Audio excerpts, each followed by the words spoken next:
Nós estamos no ano da mudança, e no ano da mudança, nós queremos ver novas perspectivas, nós queremos ver coisas novas acontecendo na nossa vida. E como vivemos debaixo de lei de semeadura, na maioria das vezes, a via de regra, nós recebemos o reflexo do que plantamos. Então eu quero começar fazendo uma reflexão simples com vocês sobre misericórdia. Misericórdia. Eu fui olhar no dicionário e, para simplificar, ela se divide em duas áreas. A misericórdia fala de coisas que alguém sente em relação às adversidades, às dores, às calamidades que outras pessoas enfrentam. Então você é alguém misericordioso quando a dor do outro afeta você. Mas misericórdia também traz consigo uma conotação da graça que Deus nos oferece, de um Deus que olha para mim e para você e vê que nós não conseguiríamos vencer sem Ele. E pior, nós não iríamos merecer o apoio. E aí eu comecei a pensar em duas coisas muito importantes para nós. Coloca para mim, por favor, Lamentações de Jeremias, capítulo 3, verso 22.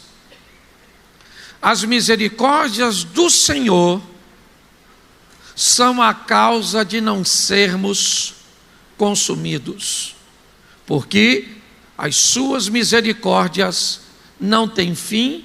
Bota o verso seguinte: novas são a cada manhã, grande é a tua fidelidade. Feche os seus olhos. Senhor nosso Deus e Pai, em nome de Jesus, eis aqui a tua palavra.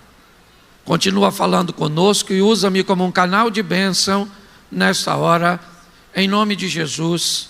Você pode dizer amém? Isso. Vamos pegar esse texto e vamos olhar primeiro a misericórdia de Deus na conotação para que sejamos salvos. A Bíblia diz que a causa de não sermos consumidos, a causa de não sermos destruídos, está totalmente relacionada à misericórdia de Deus. Porque sem a misericórdia de Deus, nossa destruição, nossa ida para o inferno, seria, na verdade, a única opção por quem somos. Por melhor que sejamos, por mais que tenhamos ou que encontremos em nós inúmeras virtudes, a Bíblia diz que todos pecaram e destituídos estão da glória de Deus. Então, no que diz respeito à misericórdia de Deus, o texto diz três coisas nos dois versículos que lemos. A misericórdia do Senhor é a causa de não sermos consumidos, porque a sua misericórdia não tem fim e ela se renova a cada manhã. Então ela é forte o suficiente para consumir aquilo que nos consumiria. Ela não tem fim, ou seja, Você vai morrer e a misericórdia do Senhor vai continuar, certo? Então ela não tem fim, pelo menos para nós. E ela também se renova, ela não se repete, ela se renova. É como se ela tomasse a intensidade de acordo com a necessidade que temos para aquele dia cujo qual nós estamos vivos. Lucas, no capítulo 1, no verso 50, diz também algo que corrobora com isso.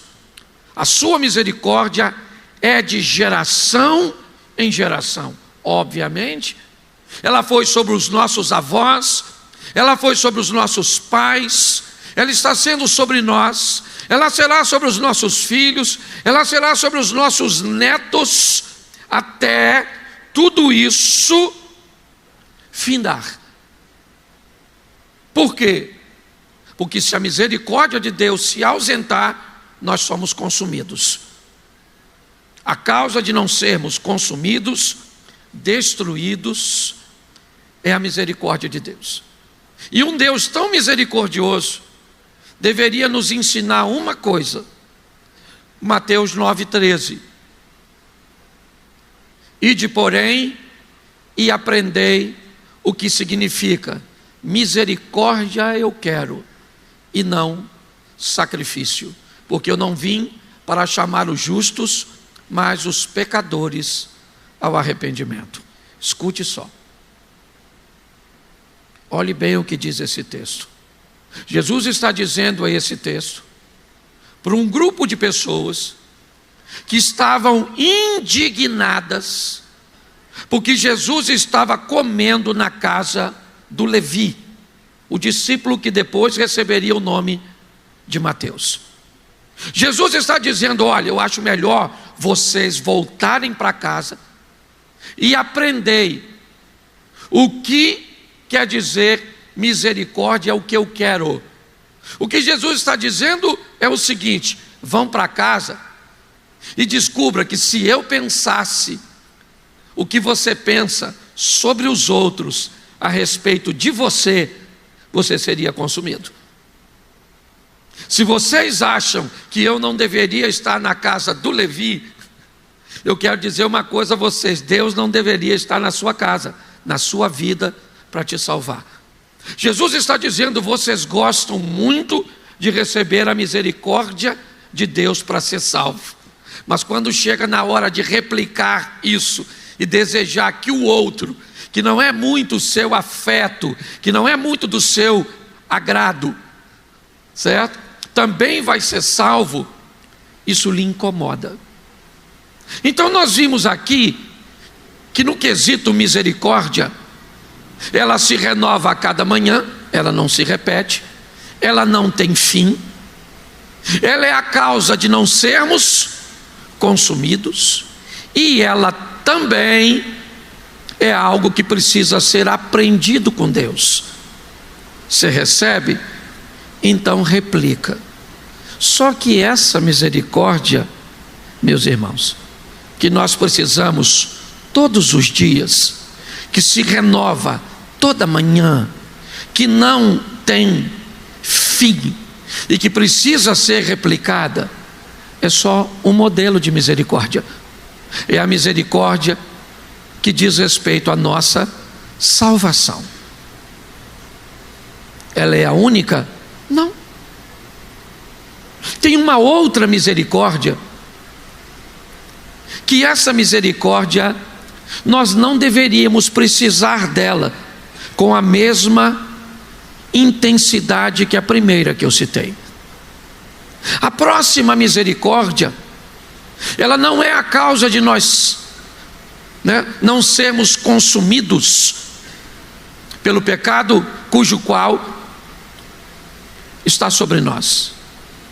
Ela é a misericórdia que nós vamos ter que acionar todas as vezes que fazemos uma besteira. Todas as vezes que fazemos algo errado, nós vamos precisar da misericórdia de alguém. que pode ser revelada na paciência, na tolerância, que pode ser revelada na ajuda, no acolhimento. Mas aí eu pergunto a você: essa misericórdia é a causa de não sermos consumidos? Não. Essa misericórdia não tem fim? Não. Essa misericórdia se renova a cada manhã? Não. Essa é a misericórdia que nós não deveríamos precisar dela. Ela existe, mas não deveria ser acionada, porque ela precisa ser acionada todas as vezes que fazemos algo que não deveria. Será que eu precisaria da misericórdia para manter meu casamento? Sim ou não? Me ajuda aí, prega comigo, arrisca e chuta. Deveríamos precisar da misericórdia, ou vamos precisar dela para manter nosso casamento? Sim ou não? Sim. Mas devemos precisar dela todo dia, toda semana, toda hora, todo mês? Não. Para criar seus filhos aos pés do Senhor, para ensiná-los no caminho certo, você vai precisar da misericórdia do Senhor? Sim ou não? Todos os dias? Não. Todas as horas? Não. Em todas as situações? Não. Essa é uma misericórdia que nós não devemos precisar todo dia. Não deveríamos. Quem precisa dela todo dia vai viver o divórcio ou um casamento desgraçado. Quem precisa dessa misericórdia todo dia para criar seus filhos vai ter filhos desobedientes, rebeldes e distantes. Quem precisa da misericórdia de Deus todos os dias para ganhar dinheiro está perdido. Você precisa da misericórdia de Deus para ganhar dinheiro, sim ou não? Sim ou não? Claro. Mas todo dia? Toda hora? Em todas as situações? Não. Você precisa da misericórdia de Deus para escolher suas amizades? Sim ou não? Mas para todas elas? Não. A misericórdia, eu estou cansado de ver gente que para tudo precisa da misericórdia de Deus. Precisa da misericórdia do cônjuge, porque só faz besteira com o cônjuge. Precisa da misericórdia dos pais, da misericórdia dos amigos, da misericórdia do governo, da misericórdia, da misericórdia, da misericórdia, da misericórdia, da misericórdia. Pelo amor de Deus. Você presta atenção, não quero, pastor, o que o senhor está dizendo? Que eu traí minha mulher e que agora não tem misericórdia? Tem. Se ela quiser te dar misericórdia, que se ela não quiser, não vai ter misericórdia. Ah, pastor, então ela vai para o inferno. Não sei. Entendeu? Porque você acabou de colocar ela no inferno porque ela não te deu misericórdia, você não deu misericórdia para ela. Discute isso lá com o chifrudo. Isso é um assunto muito sério, porque a misericórdia de Deus, né, para pagar os nossos pecados e as nossas transgressões, a Bíblia garante, ela se renova a cada manhã, ela não tem fim, ela é de geração em geração, e ela é a causa de não sermos consumidos. Mas para procurar uma igreja para congregar, você precisa da misericórdia de Deus? Não, você precisa observar a liderança, observar o pastor, observar a estrutura, observar tudo, e aí você vai para lá. Para arrumar uma amizade legal, sincera, decente, você precisa da misericórdia de Deus? Não, você precisa de critério, de valor, de princípio, de tudo, para você escolher um amigo, para você educar seu filho. Estou cansado de ver filho que é uma bênção longe dos pais. Tira um menino de perto da mãe e do pai. O menino não faz bagunça, O menino senta, o menino não corre, o menino não grita, o menino não faz malcriação. Botou os pais perto. Parece que o inimigo vem junto com os pais. Você consegue entender isso? A misericórdia de Deus, para não sermos consumidos, é para ser usada quando? Quando? Todos os dias. Porque sem ela nós seremos, mas a misericórdia de Deus, que entra em cena para nos defender, muitas vezes, ou na maioria, de problemas criados por nós mesmos. Você já parou para pensar nisso? A quantidade de misericórdia para resolver essas coisas que você precisa? Se você precisa dessa misericórdia na mesma intensidade da primeira, eu quero te dar um aviso, como pastor: mude, tome uma outra postura, para que você aprenda a lidar com as decisões dessa vida com mais sabedoria. Preste atenção: se você é cristão, vive em Cristo Jesus, essa primeira misericórdia para você não ser consumido está garantida, sim ou não?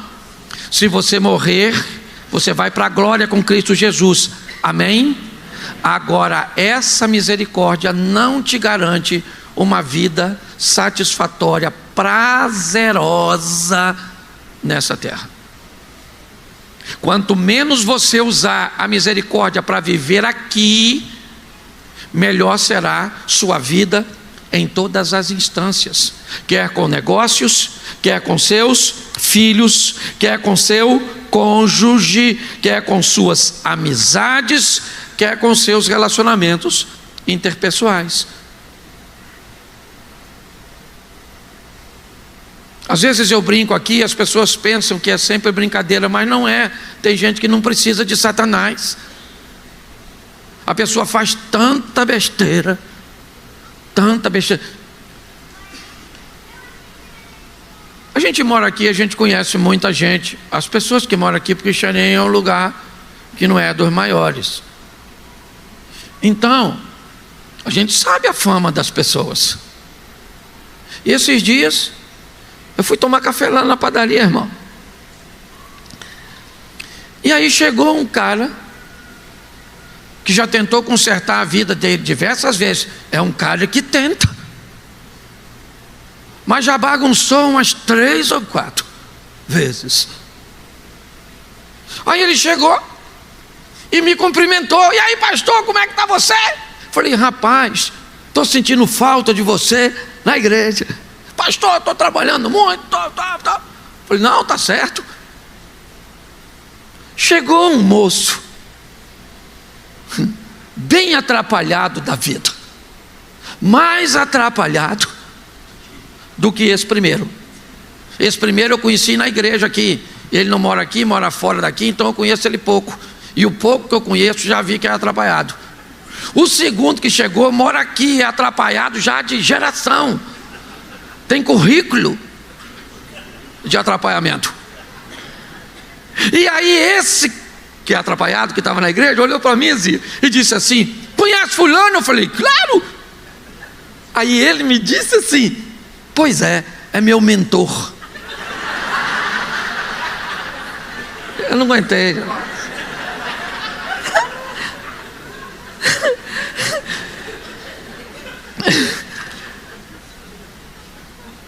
falei: não vai. Você consegue entender? Então pare de colocar responsabilidade sobre Deus das suas escolhas. Evite acionar Deus para resolver suas besteiras, porque você diminuiu o número de besteira que faz. 2026 está começando. Aliás, segundo a tradição brasileira, nem começou. porque o ano só começa depois, certo? É isso aí, certo? Que a escola de samba termina, aí nós vamos para a quaresma, 40 dias pelos pecados que cometemos, e aí vem a Páscoa e nós estamos limpinhos. Isso aí é mais ou menos assim, mas deixa quieto, isso é só uma brincadeirinha. Você consegue entender? Então não faz sentido. Qual é o grande problema hoje que nós vemos? É a forma com que as pessoas atrapalham a sua própria vida. Lembra do profeta Jeremias? Eu bem sei os pensamentos que tem a respeito de vós, são pensamentos de paz e não de mal, porque eu quero dar a você o fim que você está procurando, mas está difícil trabalhar com você. Então, pastor, como é que eu faço para minimizar a minha necessidade de ter esse segundo modelo de misericórdia? O primeiro não tem jeito.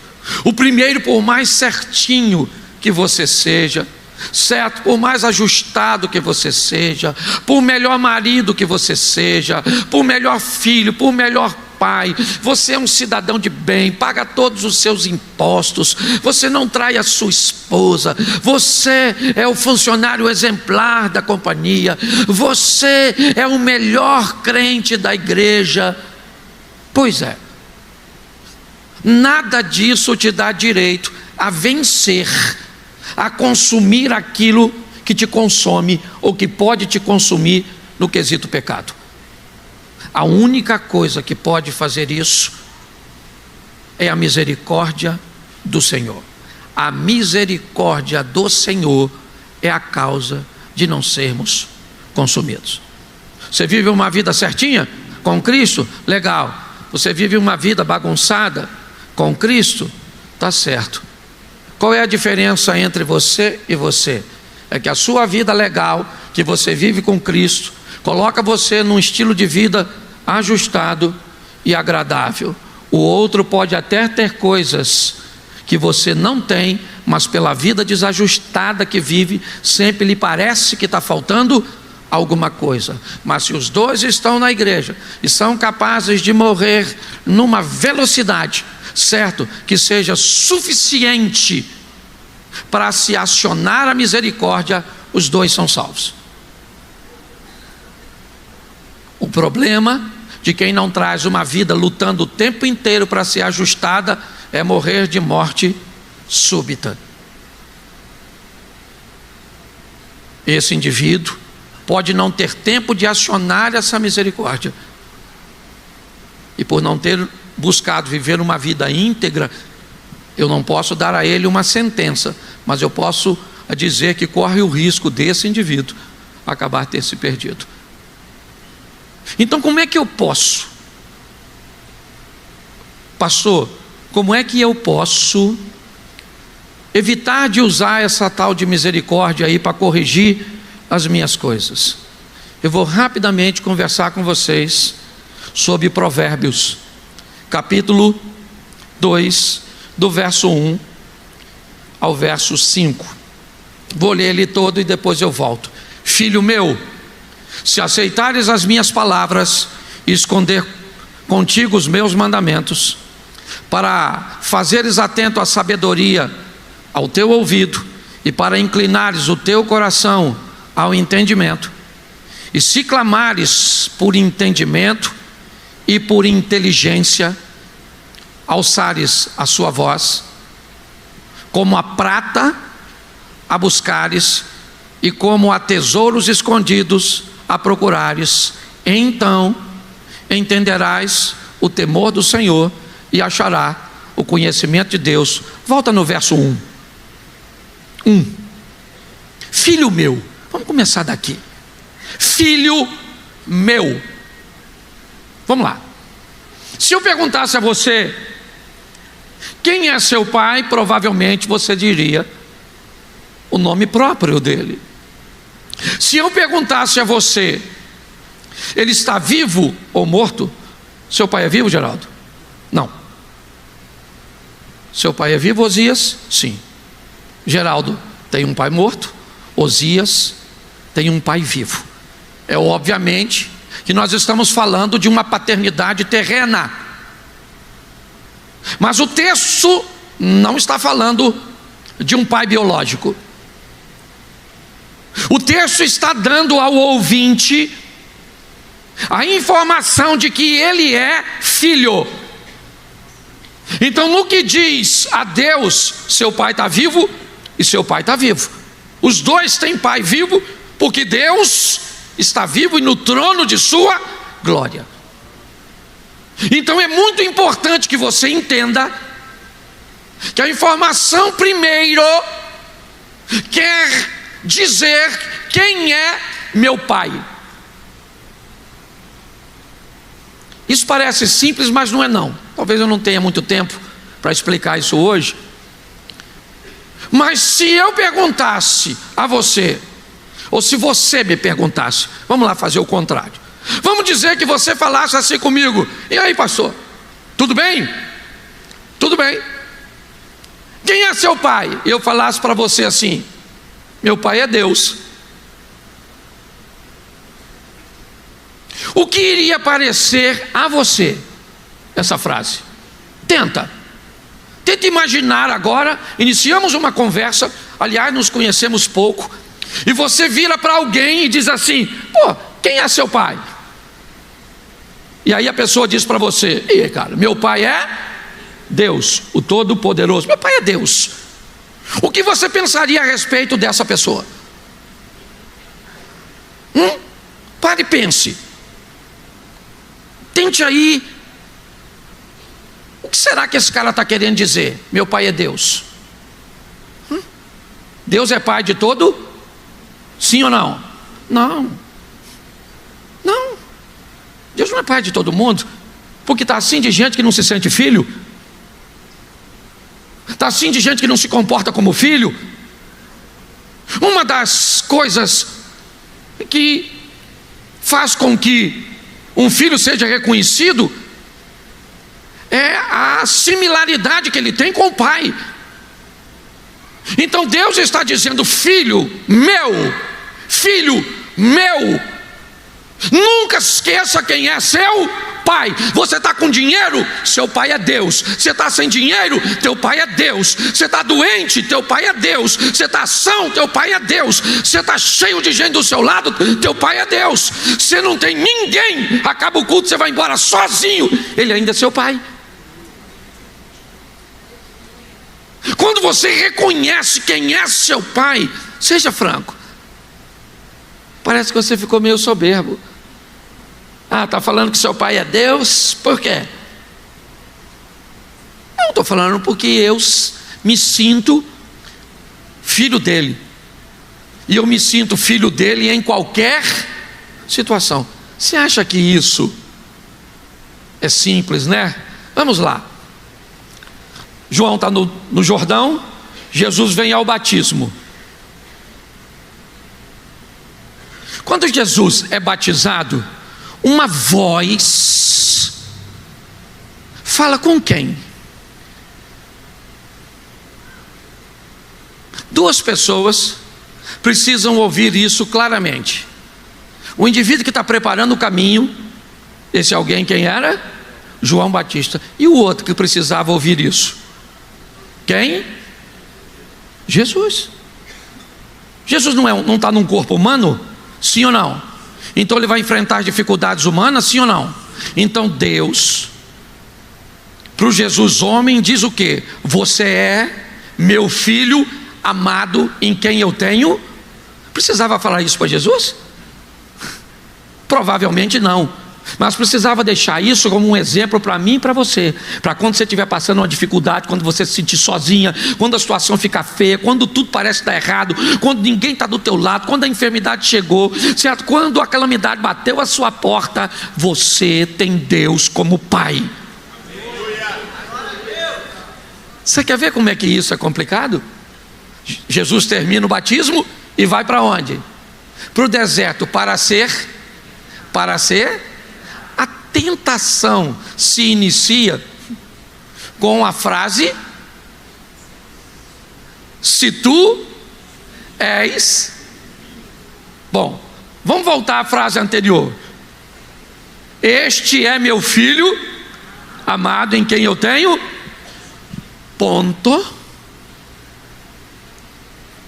Afirmando. O diabo faz o quê?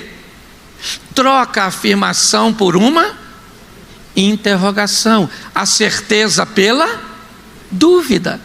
Se tu és o, como se eu sou?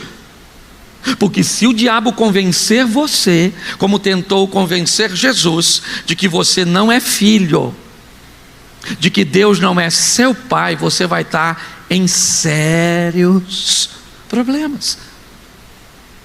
Então ele está dizendo: filho meu, se aceitarem as minhas palavras. Estranho, né? Quem está dizendo isso é Deus, sim ou não? Sim ou não? Isso.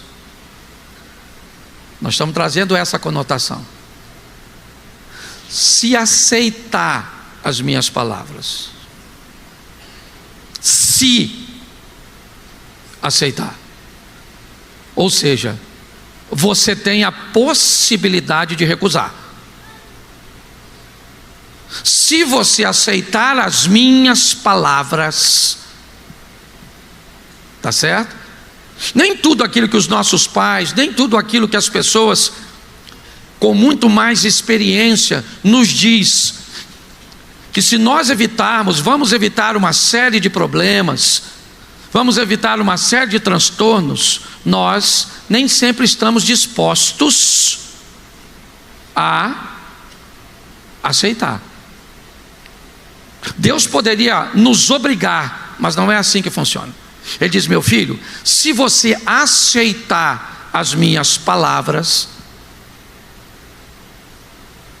e esconder contigo os meus mandamentos. Olha só, a palavra você aceita, os mandamentos você esconde. Os mandamentos, as minhas palavras e meus mandamentos, primeira pessoa.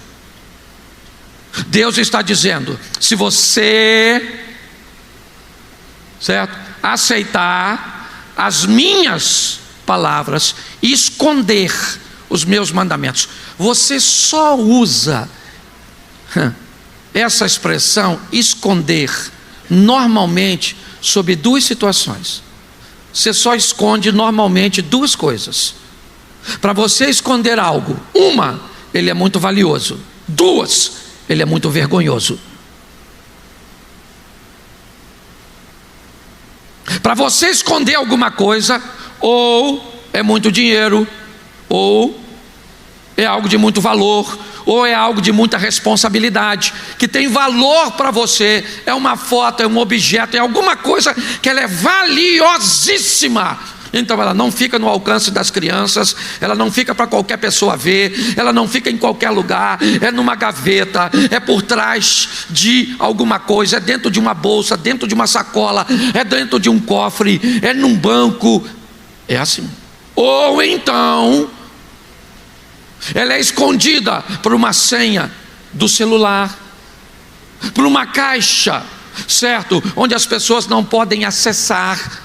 Nós só escondemos coisas se elas são muito valiosas ou muito vergonhosas.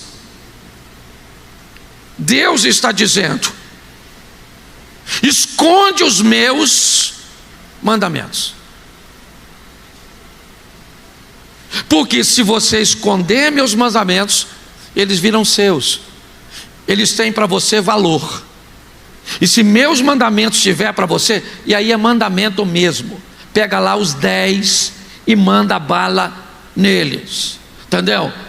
Amai a Deus sobre todas as coisas, amai o próximo como a ti mesmo, honra o teu pai e a tua mãe, não cobice nada do próximo, não mate, não roube. É isso aí mesmo. E isso eu faço o quê? Aceito? Não. Não. Isso eu escondo. Por quê? Porque me traz vergonha? Muito pelo contrário. Eu escondo porque é valioso. E por que eu tenho que esconder? Porque tudo aquilo que eu escondo eu não quero que ninguém roube. Então eu não quero nenhuma conversinha de um professor de filosofia numa universidade. Eu não quero nenhum desenhozinho, nenhuma novelinha. Eu não quero nenhum teólogozinho, certo? Que sabe muito menos do que pensa saber, sendo capaz de roubar o mandamento do Senhor do meu coração, da minha vida. Se aceitar e se esconder contigo os meus mandamentos, vamos lá, porque é muito conteúdo, eu estou só no 1. Para fazeres atento a sabedoria ao teu ouvido e para inclinares o teu coração ao entendimento. Olhe bem, vamos lá. Então para que eu vou reconhecer que eu sou filho? Então eu sei quem é que está falando comigo, meu pai. Você quer olhar para Jesus e dizer: qual pai que o filho pedindo um peixe lhe dará uma serpente? Um pão lhe dará uma? Então Jesus, Deus está dizendo, o pai está dizendo aos filhos: olha só, se você aceitar minhas palavras, o que não é fácil de aceitar, não é fácil aceitar não, porque muitas coisas que o pai fala, nós não estamos a fim de obedecer, nós não estamos a fim de aceitar. Parece que são limites, certo? Que não vão trazer nenhum prejuízo para nós. Foi assim desde o início. Se esconder um mandamento no coração, para fazer atento. Para que eu faço isso? Para me fazer atento. Atento. Simples como a serpente, ou simples como as pombas. Não, vamos lá, me ajude aí, que até eu me perdi. Prudente como a serpente e simples ou sem maldade como as. Você nunca na vida vai pegar uma cobra distraída. Nunca você vai pegar. Atenção, atento, atento, atento. A gente mora no Rio de Janeiro, a gente sabe mais ou menos o que é isso. Sempre alerta. É ou não é verdade? Sempre alerta, o tempo inteiro. Ele diz, para que você se faça atento, o teu ouvido para quem? A sabedoria, Inclinado o teu ouvido e o teu coração ao entender. Vai para o 3, para a gente adiantar. E agora, você ora por quê?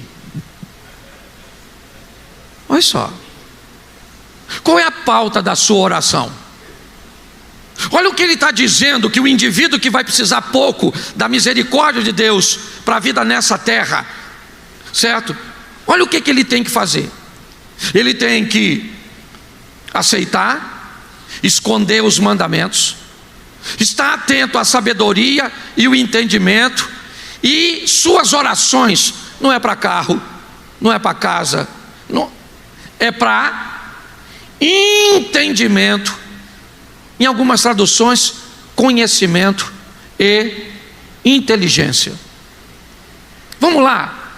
O que é inteligência? Inteligência é a capacidade que vocês, lógico que eu estou trazendo de uma forma bem simples. Inteligência é a capacidade que uma pessoa tem de aprender. Se você ensina uma pessoa e ela pega o ensino com rapidez, ela é uma pessoa inteligente. Se ela tem conhecimento de muitas coisas, ela é considerada uma pessoa culta. O que é cultura?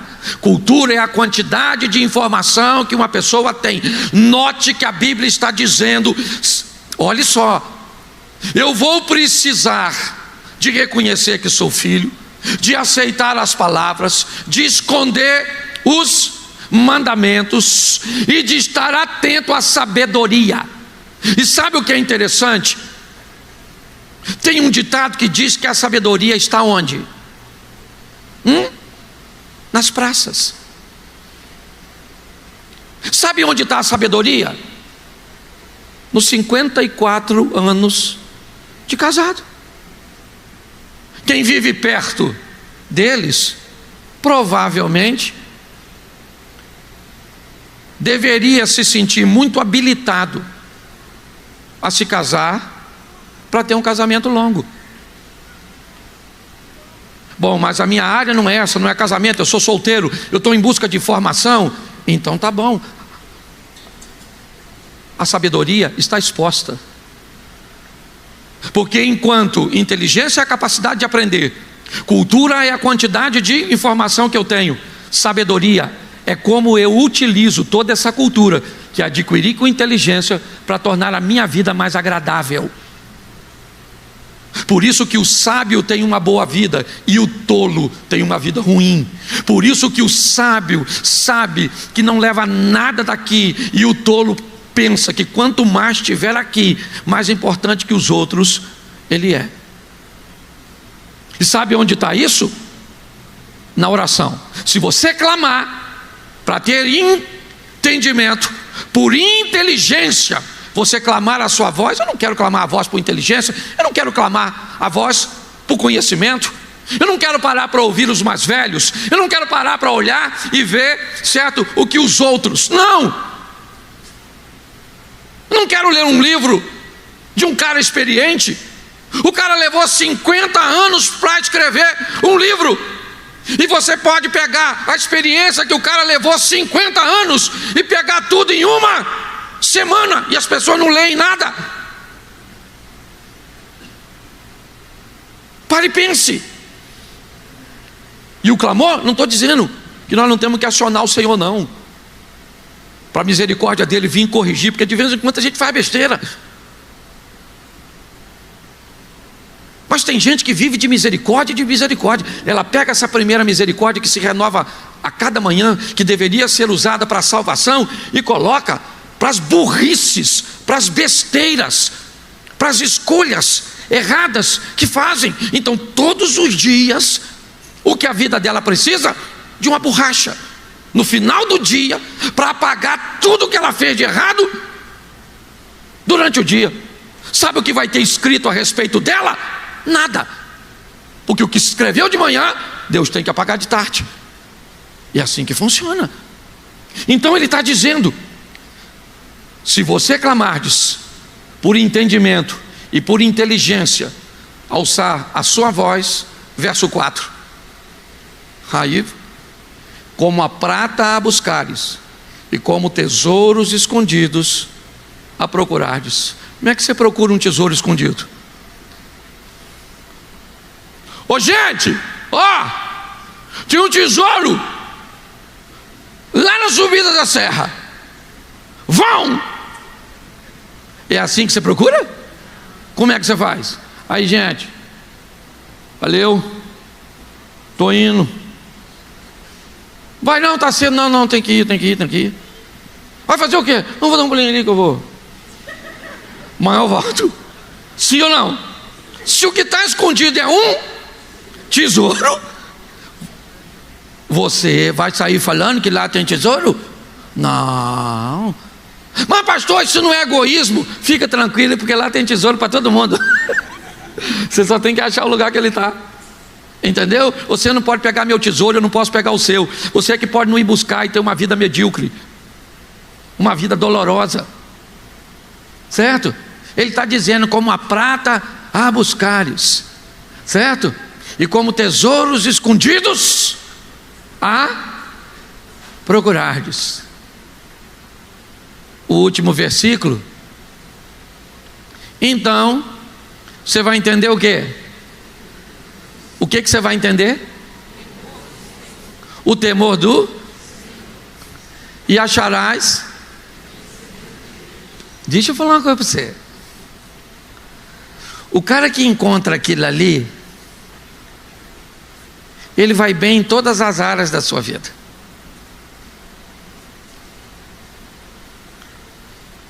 O que ele está dizendo é só voltar.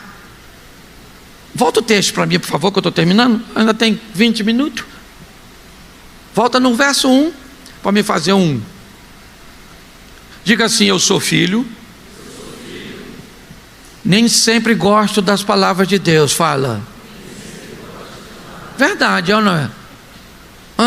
Às vezes você está olhando no WhatsApp assim, ó. Alguém fez uma fofoca. Dá uma vontade de dar só assim uma incrementada. E aí Deus fala: você não é fofoqueiro. Você fala: eu sou. Sou sim, sou que eu não sabe. Sou. Certo? Bom, eu sou filho. Nem sempre aceito. E não precisa aceitar também não. Pelo menos aceitar na conotação. Vamos lá para Jesus. Jesus disse que um pai tinha 2 filhos.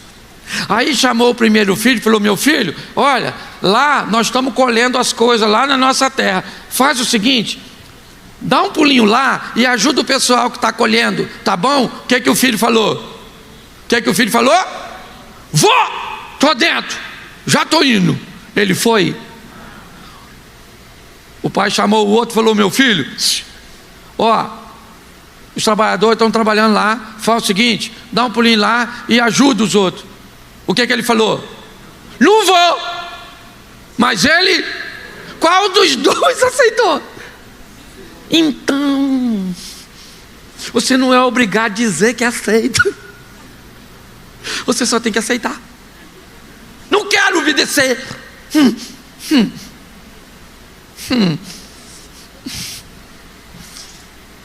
Tá bom, eu vou.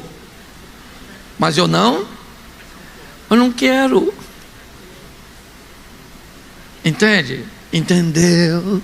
Você sabe muito bem do que eu estou falando. Não me olha com essa cara. Você sabe muito bem quando acontecem as coisas, certo? Que você não quer, porque aceitar não é sempre agradar. Mas por que você acaba fazendo? Porque os mandamentos deles estão onde? Escondido. Onde? Aqui, ó. É ou não é? Dá uma vontade de você não obedecer, aí quem vem? Os mandamentos, olha. Aí você começa a colocar: não matarás, honra o teu pai e a tua mãe. Note que honrar pai e mãe é tão difícil que tem que ter até promessa. A Bíblia instrui tudo certinho, ó, tá lá, ó, Satanás e a mulher. Olha o que a Bíblia diz: resistir o diabo e fugir da mulher. Olha o que a Bíblia está dizendo. Pensa num bicho perigoso. Mulher, é ou não é verdade? É mais perigoso que o diabo. As mulheres estão rindo dela mesmo, legal. Foi só para... Você consegue entender? Está lá, ó. Esconde contigo, está escondido. Por que eu obedeço? Porque tem algo que está dentro de mim. Às vezes eu nem estou afim de obedecer, mas eu obedeço porque está dentro de mim. Deus colocou, e Deus vai ser honrado por aquilo que está dentro de mim, porque está escondido, ninguém está vendo. Alguém, eu falei isso aqui já. Uma vez eu estava em outra igreja. Estava mesmo, né? O irmão falou assim: pastor, na época eu era presbítero. Presbítero, o senhor paga quanto de luz? Aí eu falei lá, tipo assim, uns 300 e poucos reais. Ele falou assim: ó, eu vou lá na casa do senhor fazer um gato de graça.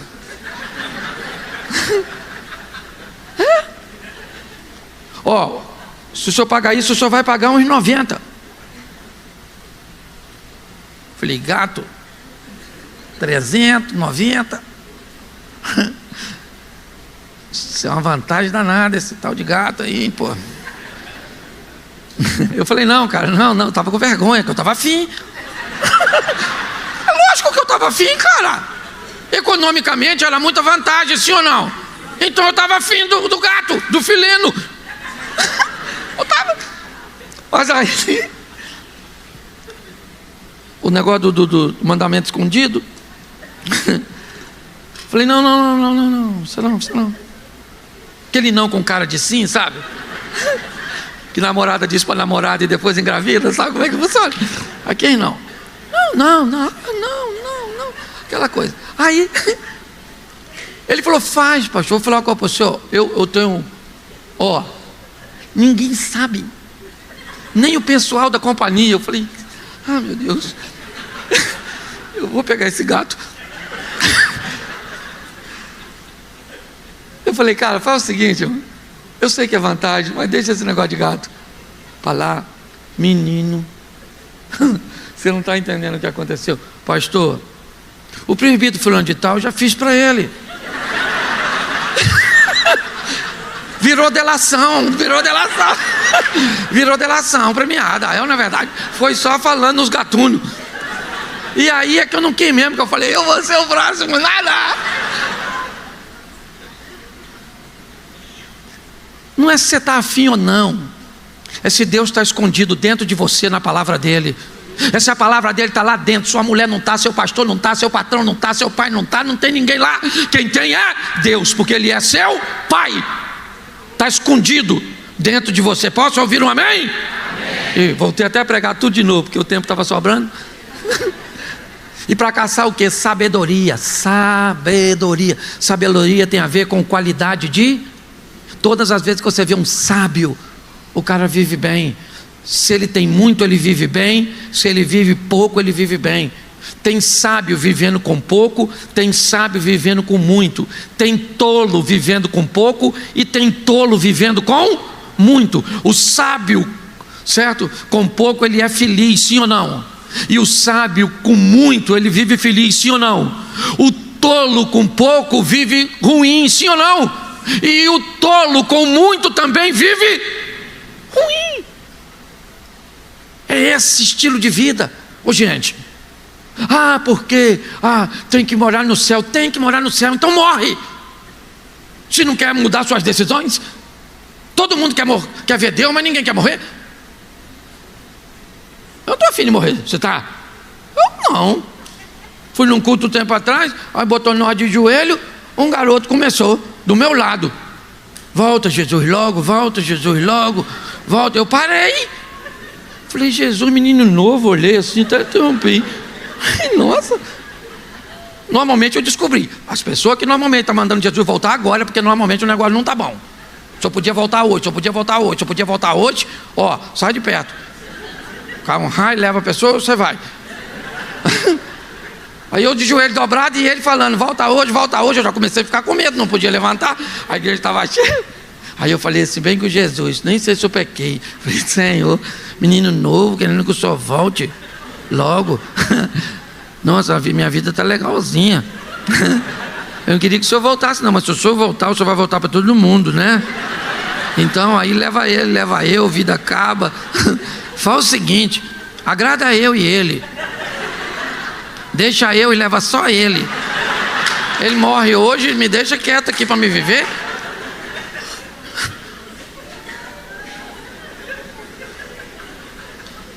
Jesus disse, eu vim para que você tenha e vida em... Eu venci o mundo e você vai vencer.